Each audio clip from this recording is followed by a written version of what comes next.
சங்கீதம் 2ஆம் அதிகாரம். ஜாதிகள் கொந்தளித்து ஜனங்கள் விருதா காரியத்தை சிந்திப்பானேன்.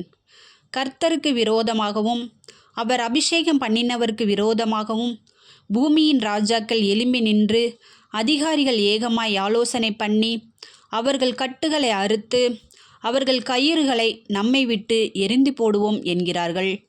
பரலோகத்தில் வீற்றிருக்கிறவர் நகைப்பார், ஆண்டவர் அவர்களை இகழுவார். இப்பொழுது அவர் தமது கோபத்திலே அவர்களோடே பேசி தமது உக்கிரகத்திலே அவர்களை கலங்க பண்ணுவார். நான் என்னுடைய பரிசுத்த பர்வதமாகிய சீயோன் மீதில் என்னுடைய ராஜாவை அபிஷேகம் பண்ணி வைத்தேன் என்றார். தீர்மானத்தின் விவரம் சொல்லுவேன். கர்த்தர் என்னை நோக்கி, நீர் என்னுடைய குமாரன், இன்று நான் உம்மை ஜனிப்பித்தேன், என்னை கேளும். அப்பொழுது ஜாதிகளை உமக்கு சுதந்திரமாகவும் பூமியின் எல்லைகளை உமக்கு சொந்தமாகவும் கொடுப்பேன். இரும்பு கோலால் அவர்களை நொறுக்கி குயக்களத்தைப் போல் அவர்களை உடைத்து போடுவீர் என்று சொன்னார். இப்போதும் ராஜாக்களே, உணர்வடையுங்கள்.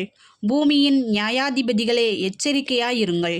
பயத்துடனே கர்த்தரை சேவியுங்கள், நடுக்கத்துடனே களிகூறுங்கள். குமாரன் கோபம் கொள்ளாமலும் நீங்கள் வழியிலே அழியாமலும் இருக்கும்படிக்கு அவரை முத்தம் செய்யுங்கள்.